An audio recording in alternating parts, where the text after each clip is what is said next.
하나님 말씀 누가복음 11장입니다.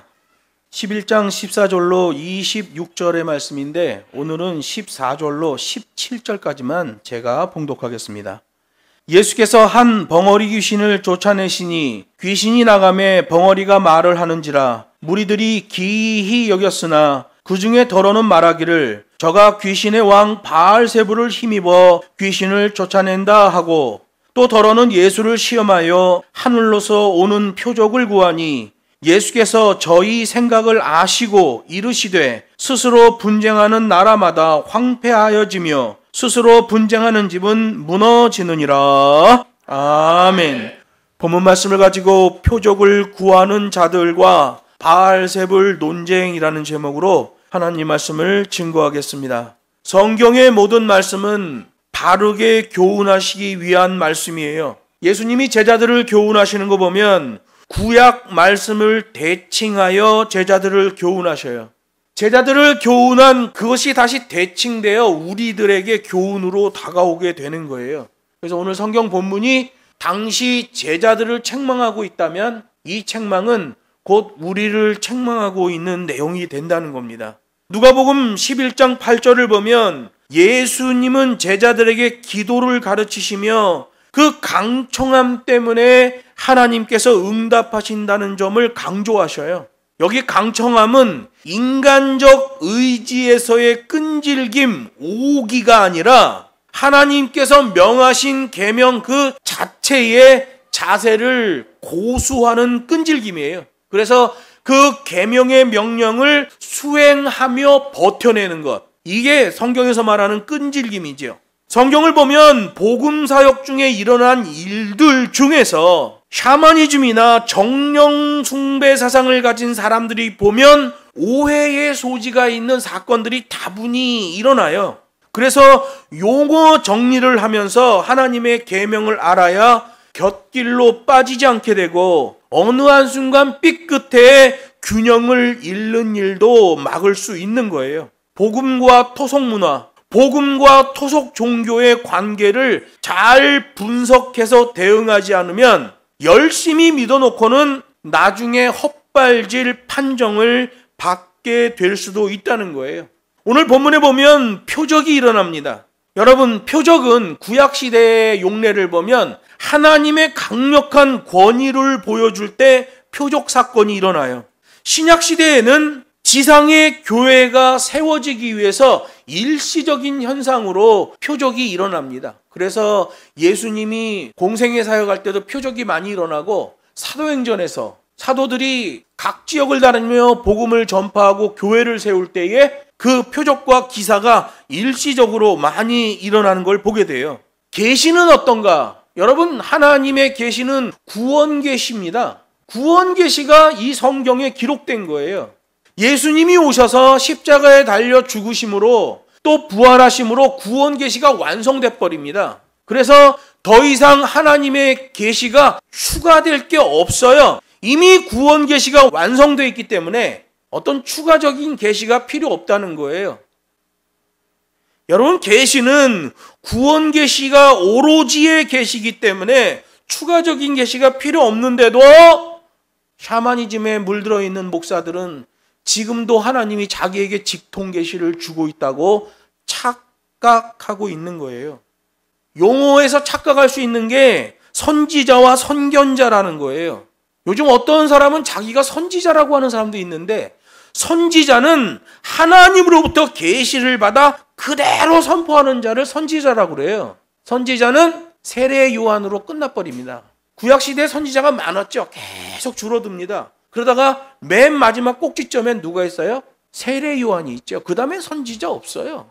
계시록에 나오는 거짓 선지자라는 호칭은 참된 하나님의 종들의 반대 표현으로 그렇게 해놓은 거지 세례 요한 이후에는 선지자가 없습니다. 선지자와 비슷한 말이 선견자라는 것이 있는데요. 그 시대에 되어지는 현상의 일들을 보고 그 일에서 하나님의 뜻을 읽어내는 자를 선견자라고 그래요. 이건 요즘 세상에 있을 수 있겠죠. 왜? 계시록의 말씀이 아직 성취가 안 됐잖아요. 계속 성취되어 가고 있잖아요. 되어지는 일들을 보면서 그 안에 하나님의 뜻이 어떤 것이 들어있다 라는 것을 찾을 수는 있겠죠. 그래도 이것도 조심해야 돼요. 삼면이 바다로 둘러싸여 있기에 샤머니즘과 토속 종교로 가득한 이 땅 한반도, 그것에 체질화되어 어떤 현상을 볼 때마다 자기 생각, 자기 기준에서의 종교적 판단을 하는 습관. 여러분, 인간에게 악영향을 끼치는 악령들은 천국에서 배도하여 추방된 헤일렐 루시퍼 천사, 그리고 루시퍼와 같이 추방된 천사들, 그것들이 악령이 되어 있는 거예요. 동양에서는 죽은 자가 귀신이 되어 돌아다닌다는 샤머니즘, 애니미즘 사상을 가지고 있습니다. 성경은 뭐라고 그래요? 사람은 사망 즉시 음부이든 낙원이든 어느 한쪽으로 옮겨지게 돼 있어요. 사람의 영혼이 귀신이 되어 돌아다니는 일은 없는 거예요. 성경이 그렇게 말하지 않아요. 동양에서는 어떤 말을 합니까? 죽은 자의 혼백이 3일이 지나면 온 세상을 돌아다니기 시작하고 49일이 되면 다시 자기가 살아생전 살던 자기 집으로 돌아온다라고 말하잖아요. 이 동북아시아에 있는 샤머니즘, 애니미즘은 정령 숭배 사상이죠. 그것을 믿는 자들은, 그 문화에 물들어 있는 자들은 그렇게 생각해요. 그래서 세상 사람들은 49제를 지내는 거예요. 3일 장사 치르고 그리고 49제를 또 하는 거예요. 왜? 3일 지나서 떠난 영혼이 온 세상을 돌아다니다가 49일 만에 자기 집으로 돌아오거든요. 그들의 사상에 의하면. 그런데 기독교인들 중에도 49제 추도 예배를 하는 사람들이 있어요. 그건 뭐예요? 일종의 커밍아웃이죠. 내 종교적 신의식은 샤머니즘에 물들어 있는 사람입니다 라는 것이 커밍아웃이에요. 하나님이 보실 때는 악한 짓이죠. 부지런하고 착한 종, 악하고 게으른 종, 이렇게 두 개로 나뉘면 얼마나 좋겠어요. 착한데 게으른 종이 나오는 거예요. 악한데 부지런한 종이 나오는 거예요. 이 섞이는 것들, 이거 조심해야 됩니다. 이게 문제거든요. 예수를 믿는다고 하는데 이 땅의 토착 종교, 토착 문화, 샤머니즘, 정령 숭배 사상, 이게 기독교인들 안에도 그냥 스며들어가 있어요. 여러분, 우리 기독교는 이성례입니다. 세례와 성찬, 이성례밖에 없어요. 천주교는 7성례죠. 태어나면서부터 죽을 때까지. 기독교는 장례식은 있을 수 있습니다. 장례 예배는 존재하지 않아요. 장례식이 있는 거죠. 결혼, 혼례 예배가 존재하지 않습니다. 혼례식을 기독교식으로 해주는 거죠. 그걸 예배라고 하면 안 돼요. 기독교는 이성례예요. 천주교는 7성례입니다. 이게 섞여버리면 그건 끝나는 겁니다. 한국의 기독교도 진짜 복음의 기독교에서 너무 많이 멀어져서 이제는 샤머니즘 같은 기독교가 돼버렸어요. 오늘 본문은 바알세불 논쟁인데 그 내용을 살펴보면 예수님께서 행하시는 이적에 대하여 유대 종교 지도자들이 자기네가 좀 뭘 좀 안다며 예수님에게 시비를 걸고 있는 거예요. 오늘 이 사건 바로 앞에 뭐가 있었나요? 주 기도를 가르쳐 달라고 했던 사도 요한도 자기가 기도에 대하여 뭐 좀 안다고 예수님 앞에서 걸떡거리는 자세를 취했잖아요. 변화산에 올라가서 기도해야 될 때는 기도 안 하고 잠을 자던 사도 요한, 가르침대로 안 하고 딴짓을 하던 자가 기도를 가르쳐 달라고 하는 상황, 이거 억측이죠. 어불성설이에요. 여러분, 질문하려면 공부하고 와서 질문해야 돼요. 그런데 자기가 뭘 좀 안다고 자기가 아는 것과 다르다고 질문하는 것, 그건 예수님한테 혼나는 거예요. 제자들이 그러다가 심판의 메시지가 들어있는 경고를 듣잖아요. 여기 지금 예수님에게 시비 거는 바리새인들도 그거예요. 충분히 상황 파악하고 공부하고 예수님을 대하면 괜찮은데 껄떡거리는 거예요. 자기가 뭘 좀 안 되는 거죠. 내가 아는 것과 네가 아는 게 다르네 하고 껄떡거리는 거예요. 바알세불 논쟁이죠. 똑같은 논리로 오늘 본문에 보면 표적을 구하는 자들도 나오잖아요. 이미 자기들은 예수님을 의심하고 있으면서 자기네들이 만족할 만한 표적을 보이라고 예수님께 요구하잖아요. 그럼 표적을 보이면 그 사람들이 예수를 믿겠어요? 안 믿어요. 이미 예수를 의심하고 있으면서 자기네들한테 볼거리, 들을 거리 좀 한번 줘볼래? 라고 하는 거죠. 걸떡거리는 겁니다, 이게. 사도 요한이 예수님에게 기도를 가르쳐 주세요 했다고 해서 사도 요한이 굉장히 기도를 열심히 하고 이런 사람이 아니라 말이에요. 걸떡거림이에요. 거짓말하는 자들에게 진실을 보여주면 그 진실을 왜곡해 또 거짓말을 해요. 거짓이 체질화되어 있는 자들은 결국 패망하게 되는 거예요. 오늘 본문에 보면 물질주의 배금 사상에 심취해서 이미 바알 신에게 이끌려 살고 있는 자들이 예수님을 공격합니다. 너 바알 숭배자야. 자기네들은 바알 신에 심취되어 있으면서 멀쩡하게 사역하는 예수님을 향하여는 예수 너 바알 숭배자지 라고 공격을 했다는 거죠. 이미 자신은 비윤리적 삶을 살고 있으면서 멀쩡하게 살고 있는 타인을 향해서 너는 비윤리적이야 라고 공격하는 거예요. 그런데 그 사람들의 공격법을 보면 그 일에 대하여 비윤리적 범죄를 저지르고 경험해 봐야만 알 수 있는 내용으로 타인을 공격한단 말이에요. A라는 사람이 비윤리적 삶을 살고 있어요.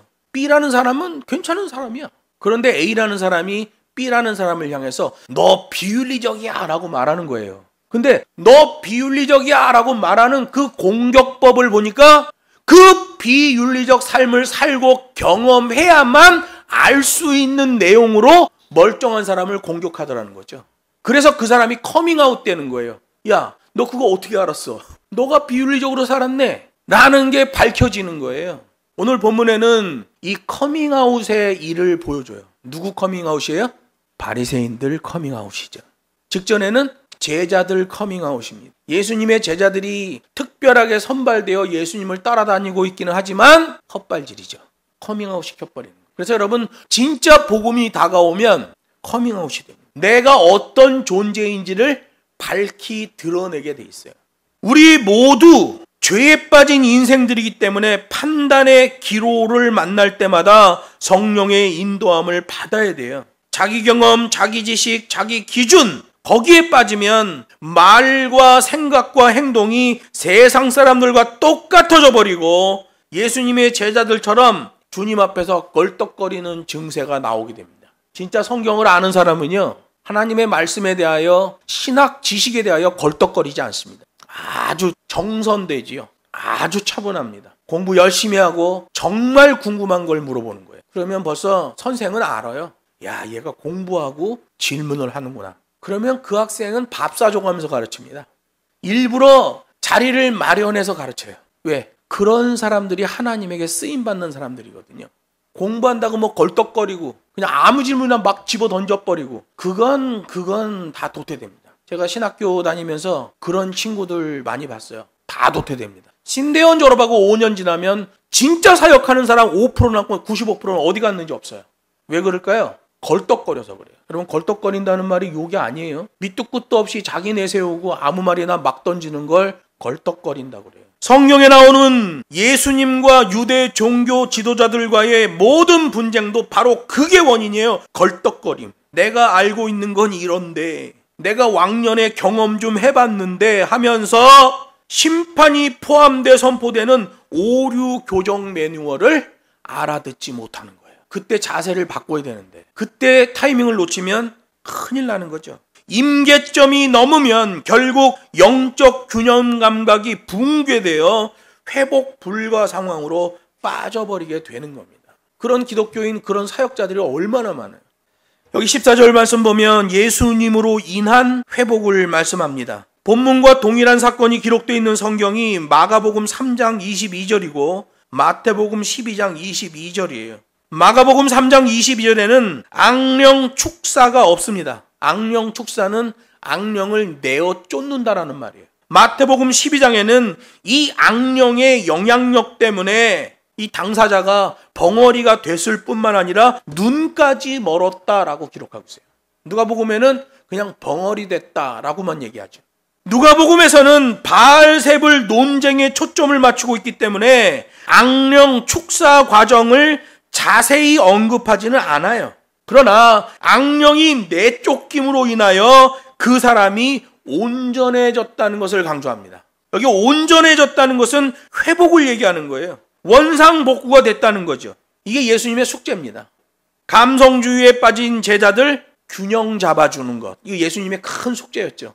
장로의 유전으로 뒤틀린 유대 종교 지도자들이 신앙을 바로잡아주는 것. 이거 예수님의 아주 큰 숙제였어요. 여기서 악령이 내어 쫓겼다. 우리 성경에는 귀신을 쫓아내시니 이렇게 기록했는데 이거 정령 숭배 사상이 있는 이 한반도 땅 샤머니즘의 영향 하에서 번역됐기 때문에 이렇게 번역됩니다. 사람은 죽으면 귀신 안 돼요. 귀신이라는 말은 동북아시아에 있는 말이에요. 사람이 죽어서 세상을 돌아다니는 영혼을 귀신이라고 그러잖아요. 세상을 돌아다니는 영혼은 딱 두 종류예요. 하나, 사탄. 또 하나, 사탄을 추종하다가 추방된 악한 천사들. 그래서 그걸 통칭해서 악령이라고 하는 거예요, 성경에서. 그런데 샤머니즘 땅에 와서 번역이 돼버리니까 토속 종교, 토속 문화가 그대로 성경에도 단어로 발현이 되는 거예요. 그래서 여러분, 원문 성경과 번역본 성경은 구별할 필요가 있는 겁니다. 번역본 성경이 얼마큼 원본에 충실한가. 여기서 악령이 내어 쫓겼다 할 때 이 내어 쫓김이 엑셀르코마인데요. 이 축사 사역을 얘기하는 거예요. 사악한 존재를 내쫓아버린다. 이런 의미예요. 악령이 특정인 안에 있다가 밖으로 나가는 게 아니라 악령이 특정인에게 악영향을 행사하다가 그 영향권 밖으로 밀쳐진다는 거예요. 그러므로 축사는 그 영향의 원인은 커밍아웃 시켜버리고 악 영향을 받던 당사자는 디파티드, 다시 출발시켜주는 거예요. 그 악영향을 떼어냄으로써 다시 출발할 수 있도록 해주는 거예요. 두 가지 현상이 나오는 거죠. 하나는 커밍아웃. 그를 그렇게 하고 있었던 존재가 무엇이냐, 그걸 커밍아웃 시키는 거예요. 당사자는 다시 출발시키는 것. 이게 축사 사역이에요. 우리나라는 축사 사역 그러면 뭐 사람 엎어놓고 그냥 귀신 나가라 막 교회 안에 들어와 있는 샤머니즘, 토테미즘, 애니미즘 사상이죠. 이런 이적 관련 내용이 샤머니즘 정령 숭배 사상 지역에서 번역되니 사람 속에 있는 귀신을 밖으로 내어 쫓는 것처럼 기록하는 거예요. 성경을 통해 보더라도 세상에 나오게 된 영적 존재는 천사장 헤일렐과 그 추종 천사들밖에 없어요. 악령이죠. 사람은 죽으면 하나님의 경륜과 섭리에 의해 즉시 낙원이든 음부든 어느 한 곳으로 가는 게 정해져 버리는 겁니다. 악령이 사람에게 영향을 주고 있는 것에 대한 축사도 두 개의 관점으로 정리가 되는 거예요. 그 악영향의 원인이 되던 악령은 악령으로서 커밍아웃 시켜버리고 악령으로부터 악한 영향을 받던 그 당사자는 다시 온전한 삶으로 출발시켰다라는 것을 선포해 주는 게 축사사역이란 말이에요. 성경에서 말하는 축사사역과 지금 한국교회 일부 자유주의파에서 벌어지고 있는 축사사역은 완전히 다릅니다. 그런데 사람들은 어디에 호감이 더 많이 가요? 샤머니즘, 토테미즘, 애니미즘. 왜 그래요? 이 땅의 토속 문화와 종교에 물들어 있기 때문에 그래요. 그래서 법과식에 하나님의 말씀을 갖다 적용하지 않으면 도매금에 넘어가 버리는 겁니다. 유대인을 향한 복음서였던 마태복음을 보면 그 자리에 있던 어떤 유대인들이 이 예수란 사람이 메시아가 아닌가? 라고 말했다고 기록하고 있어요. 마태복음 12장 23절에 무리가 다 놀라 가로되 이는 다윗의 자손이 아니냐 하니 이렇게 돼 있어요. 누가복음은 로마에 보내는 이방인들에게 보내는 복음서기 때문에 뭐 다윗의 후손이냐 이런 개념이 없어요. 기록이 안 돼 있죠. 마태복음은 유대인을 향한 복음서기 때문에 유대인은 다윗의 후손으로 오시는 메시아를 고대하고 고대했단 말이에요. 그래서 마태복음에는 이 메시아라고 사람들이 말했다는 것이 기록되어 있는 거예요. 그 말 때문에 예수님을 향하여 저는 다윗의 후손이 아니냐? 라고 말한 것 때문에 바알세불 논쟁이 벌어진 거예요. 당시 유대 여호와 종교의 정통성은 바리새인들에게 있다고 생각이 된 거예요. 그래서 사람들이 전부 바리새인에게 가서 배우는 거죠. 바리새인의 말이면 껍벅 죽는 거예요. 그게 맞는 거고 그게 정법인 거야. 그런데 유대인들이 예수님을 향하여 저는 메시아가 아니냐? 라는 말을 하니까 이제 헤게모니 싸움이 시작되는 거죠. 주도권 싸움. 야, 이거 가만둬 당하는 저 예수라는 사람이 유대 종교의 주도권을 잡을 것 같다 라는 생각을 하게 되는 거예요. 바리새인들이 거짓 교훈, 장로의 유전으로 백성들을 노략질하던 유대 종교 지도자들, 그 중에서도 바리새인들, 바알세불 논쟁을 시작하는 거예요. 그래서 15절에 보면 유대 종교 기득권을 가진 바리새인들의 공격이 시작되는 거예요. 여러분, 앞서 말씀드렸잖아요. 비윤리적인 삶을 사는 사람이 멀쩡하게 사는 사람을 공격해 들어갈 때에 그 비윤리적인 삶을 경험하고 아는 사람만 알 수 있는 내용으로 멀쩡한 사람을 공격할 때, 이 멀쩡한 사람은 공격하는 사람의 방법을 보면서 네가 비윤리적으로 살았네 라고 알게 되는 거예요. 커밍아웃이에요. 그게 바리새인들이 바알세불 논쟁으로 예수님을 공격해 들어오는데, 이 바리새인들의 영적 상태가 커밍아웃 되는 거예요. 누가복음이 그걸 강조하고 있는 거예요. 근데 이 샤머니즘 땅, 한국 땅에서는 믿습니다, 물러갈지어다, 그 사람에게서 나오라, 막 이런 짓을 하는 거예요, 목사들이. 왜 그래요? 이 한반도 땅이 토속 종교가 아주 골치 아픈 땅입니다. 온 사방에 무당이 있고 온 사방에 영매들이 있고 난리 법석이에요. 그런 것과 기독교가 완전히 짬뽕이 되면 이만희, 안상홍 증인의 이런 이단이 나오는 거예요. 그 종교성을 가지고 쫙 끌어잡아 드리거든요. 여러분, 설교자는요, 하나님을 보이게 하고 자기는 무대 뒤로 빠지는 거예요. 설교했는데 설교자가 막 멋있게 보인다, 그럼 뭐가 잘못된 겁니다. 그 자리에 있는 유대인들 중에는 구약 성경 기록을 떠올리며 긍정적인 반응을 보이는 자들도 있었고, 자신의 종교적 신념과 자신의 기득권 때문에 부정적 반응을 보이는 사람들도 있었다는 거예요. 긍정적 반응을 보이는 사람들은 오직 다윗의 후손에서만 메시아가 나오게 되고, 메시아가 나오면 이러한 기적과 이적을 보이신다고 이사야서에다가 예언해놨단 말이에요. 이사야 35장에 보면 이렇게 기록되어 있어요. 그때의 소경의 눈이 밝을 것이며 귀머거리의 귀가 열릴 것이며 그때의 저는 자는 사슴같이 뛸 것이며 벙어리의 혀는 노래하리니 이는 광야에서 물이 솟겠고 사막에서 시내가 흐를 것임이라.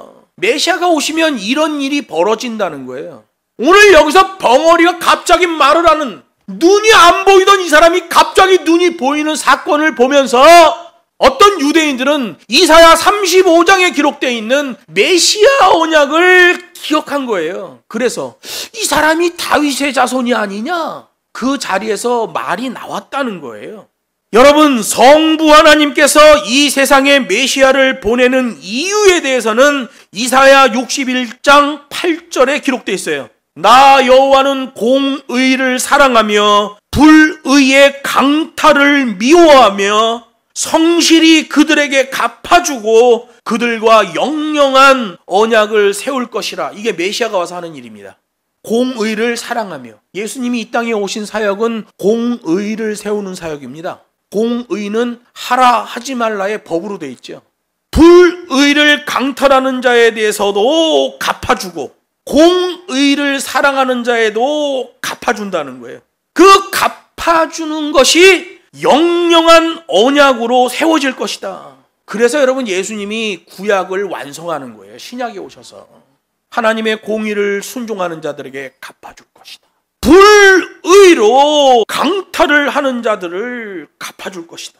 하라 하지 말라, 이것에 대해서 순종과 불순종을 보는 거예요. 하라에 순종하는 자, 하지 말라에 순종하는 자, 공의로 갚아주시는 거예요. 하라에 불순종하는 자, 하지 말라에 불순종하는 자, 그에게도 공의로 갚아주실 것이다. 그래서 여러분, 마지막 때의 심판은 공의의 심판입니다.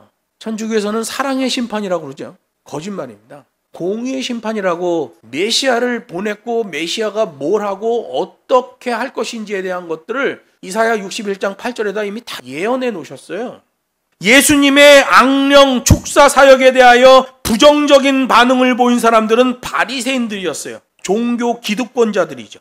바리새인들이 듣고 가로되 이가 귀신의 왕 바알세불 힘입지 않고는 귀신을 쫓아내지 못하느니라 막 얘기해. 마가복음 3장에 보면 바리새인이 아니라 서기관으로 기록되어 있어요. 예루살렘에서 내려온 서기관들은 저가 바알세불을 지폈다 하며 또 귀신의 왕을 힘입어 귀신을 쫓아낸다 이렇게 얘기하는 거예요. 지난번에도 말씀드렸잖아요. 예수님 공생애 당시에 바리새인들과 함께 돌아다니며 예수님의 사역을 방해하고 공격하는 서기관들, 그들도 모두 바리새인이에요. 바리새인의 권세가 너무 크다 보니까 바리새인이 서기관 직분까지 그냥 먹어버린 거죠. 진짜 서기관들은 성전에 있고, 그래서 예수님이 사역할 때 바리새인과 서기관이 와서 그러면 둘 다 바리새인이에요. 여기서 바리새인들이 악령의 왕 바알세불이라는 호칭을 사용하고 있는데요. 이 바알이라는 단어는 그 지역 우상 종교 신 개념 중에서 최상위에 존재하는 신을 일컫는 단어예요. 당시 팔레스틴에는 두 가지의 우상 종교가 있었는데 북방 시리아로부터 기원된 우상신 바알이 있었고요. 이거 농경신이죠. 북쪽의 메소포타미아 강 주변은 평지가 있어서 엄청난 농업이 됐어요. 거긴 농경신이 있는 거예요. 누구예요? 바알신이죠.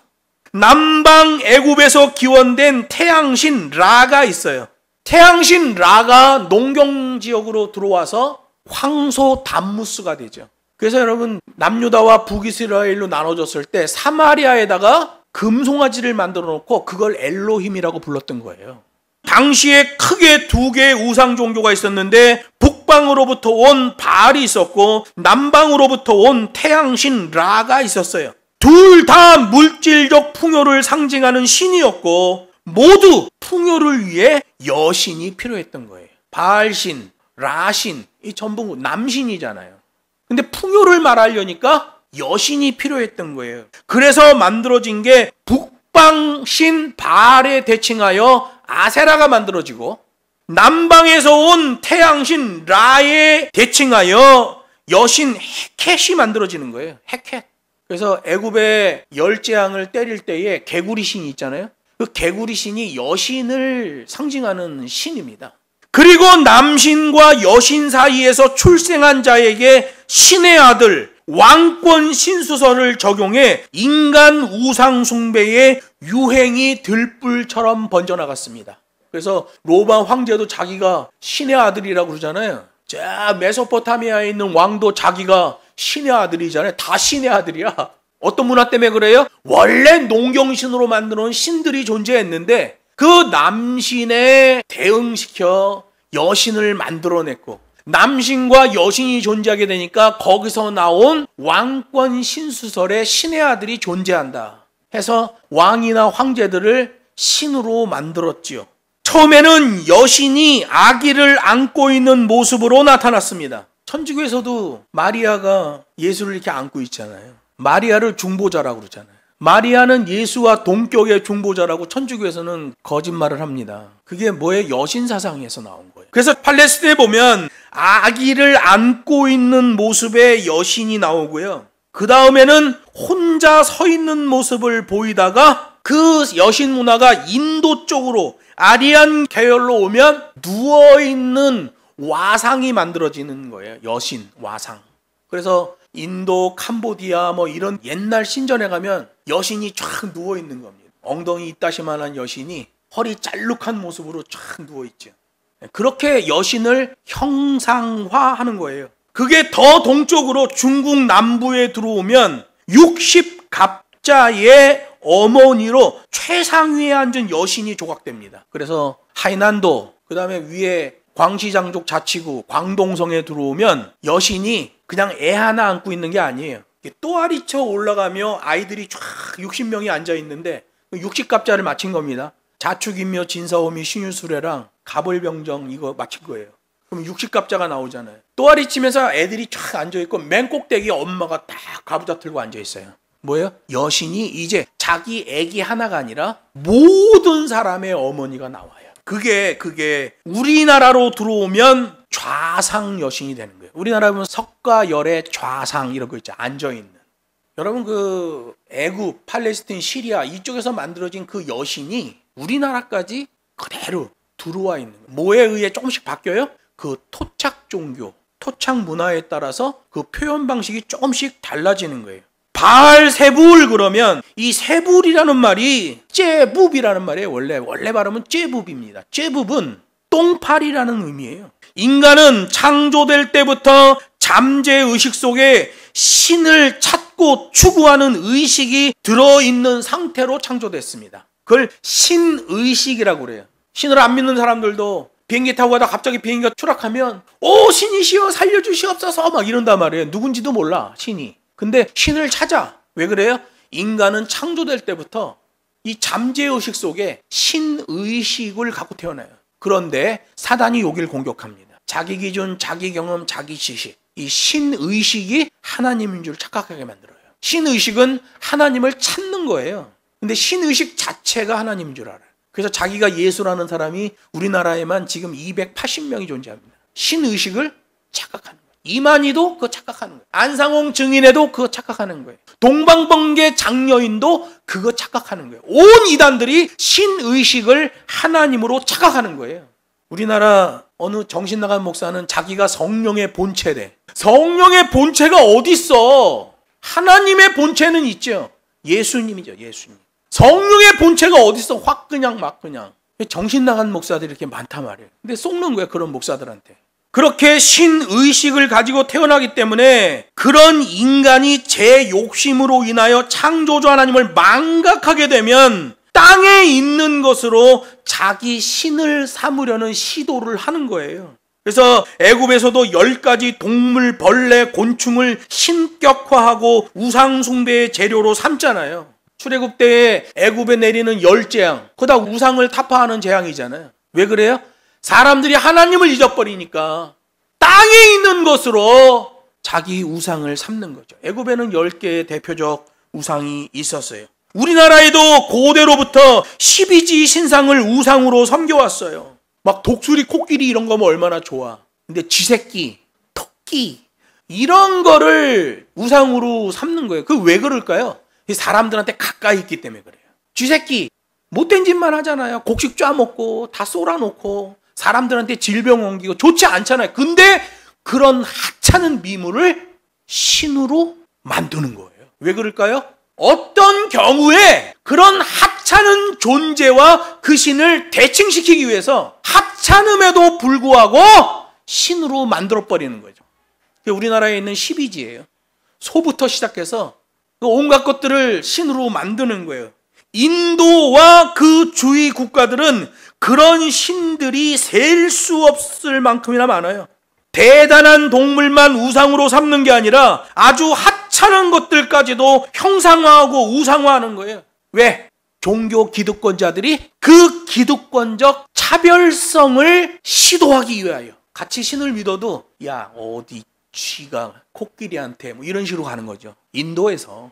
팔레스틴에서도 농경을 하던 블레셋 사람들의 거주지였던 에크론, 성경에서는 에글론이라고 나옵니다. 여호수아 10장 12장 그 사이에 에글론 지역, 모압 지역을 정복할 때 이 에글론이라는 이름이 많이 나오는데 원래 이름은 에크론이에요. 그렇게 신격화하던 신들이 그 지역에도 있었어요. 블레셋 사람들은 농경하는 사람들이잖아요. 그러니까 농경의 신이 접목이 되고 그 농경신과 또 다른 걸 짬뽕해갖고 어떤 자기네가 원하는 신을 만들어내는 거예요. 그들은 똥파리를 하나의 신으로 지정하고 당시의 신들 중에서 대세의 신이었던 바알에게 붙여서 바알제북이라고 부르기 시작한 거예요. 똥파리 바알이죠. 열왕기하 1장에 보면 북이스라엘 왕이었던 아하시야가 나오는데요. 아하시야의 아버지는 아합이죠. 이스라엘 역사상 최악의 왕이에요. 우상숭배.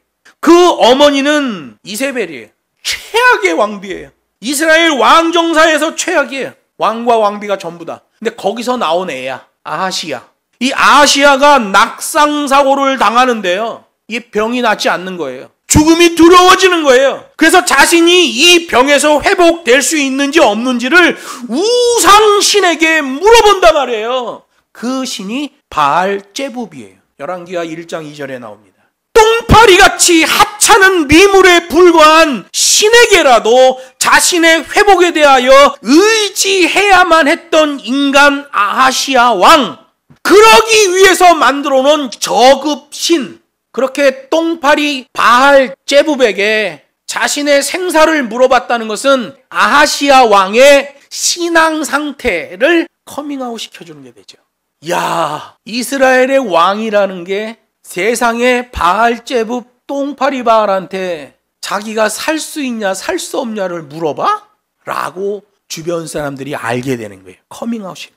헬라 신화에서도 보면 수많은 지고한 신들을 만들어 줄 세워놨고 그 맨 끝에 데미우르고스가 있는 거예요. 데미우르고스는 물질을 만든 신이에요. 그 사람들은 이혼론에 있기 때문에 영은 선하고 육은 악하다 이렇게 돼 있어요. 그래서 헬라 철학자들은 빨리 육신에서 이렇게 벗어나기를 원했어요. 그리고 벗어나서 자기네가 갈 곳을 이데아라고 했어요. 이데아 세상. 지고한 영적인 세상. 영은 선하고 육은 악하다. 이원론적 사고를 하는 사람들이 있어요. 그래서 여러분, 기독교는요, 나중에 가서 천국보다 이 땅에서 그 사람의 말과 그 사람의 자세를 이렇게 보면 그 사람이 천국 백성인지 아닌지를 대충 알 수 있습니다. 하나님의 말씀의 기준에서 판단이 돼요. 그러나 사람은 언제 회개하고 회심하고 돌아올지 모르기 때문에 사람에 대한 말은 최대한 아끼지요. 그러나 그 말과 생각과 행동을 보면 이거 하나님 백성이구나, 아니구나 라는 것을 판단할 수 있어요. 예수님 공생의 당시에도 바알 제붓이 언급되고 있는 걸 보면 그때도 사람들이 이방 블레셋 에글론에서 만들어진 바알 제붓 신을 알거나 섬기고 있었다는 것을 알 수 있어요. 바리새인들이 유대교에서는 절대로 인정될 수 없는 이방 우상신까지 들먹거리고 끌어들여 예수님을 경멸하고 비하하고 있다는 거예요. 이게 이제 그들의 영적 상태가 커밍아웃 되는 거죠. 생각해 보세요. 제가 설교하면서 여러분 똑바로 행동하세요. 잘못 행동하면 여러분 염라대왕 앞에 선다 말이에요 라고 말한다고 생각해 보세요. 이게 말이 되는 소리예요? 절대 기독교에선 그 말을 하면 안 되잖아요. 기독교에서 49제 같은 거 하면 안 되잖아요. 그런데 그런 거 하는 거 보면 그 영적 상태를 알 수 있는 거예요. 결혼 예배, 장례 예배라고 주보내는 거 보면 그 교회 목사의 영적 상태를 알게 되는 거예요. 커밍아웃 되는 거예요, 그냥. 만약에 목사가 어떤 집에 가가지고 어려움 당한 집에 가서 신방하면서 권사님 이거 액땜했다고 생각하세요 라고 말하면 그 목사의 정신상태 커밍아웃 되는 거란 말이에요. 우리 기독교는 액땜 이런 거 없어요. 오늘 본문에도 바리새인들이 그렇게 유대교를 숭상하고 있는 사람이라면 절대 인정할 수도 없고 말해서든 안 되는 이방 우상신까지 끌어들여서 걸떡거리고 있다는 거예요. 성경이 이거 얘기하는 거예요. 이걸 가지고 또 신비주의자들, 은사주의자들은 막 귀신 쫓는다고 난리치는데 그러면 안 돼. 기독교는 그러면 안 되는 거예요. 바리새인들은 예수가 똥파리의 힘으로 그런 일을 벌이고 있다고 사람들 앞에서 예수님을 모욕하고 있는 거예요. 방금 벙어리가 말을 하고 눈까지 뜨는 이적이 벌어졌잖아요. 많은 사람들이 그걸 봤기 때문에 그걸 부정할 수는 없었고 그 일의 원인을 똥파리에다 일치시켜 비하를 하고 있는 거예요. 자기들 스스로 바리새인들이 커밍아웃 되고 있는 것도 모르고 얼마나 바보 같은 짓이에요. 일반 백성들 중에서도 저가 다윗의 자손 메시아가 아니냐라고 보는 견해가 있었는데 유대 최고 종교 지도자들이었던 바리새인들은 구약을 더 잘 알고 있었음에도 불구하고 왜 그런 생각을 못한 것일까?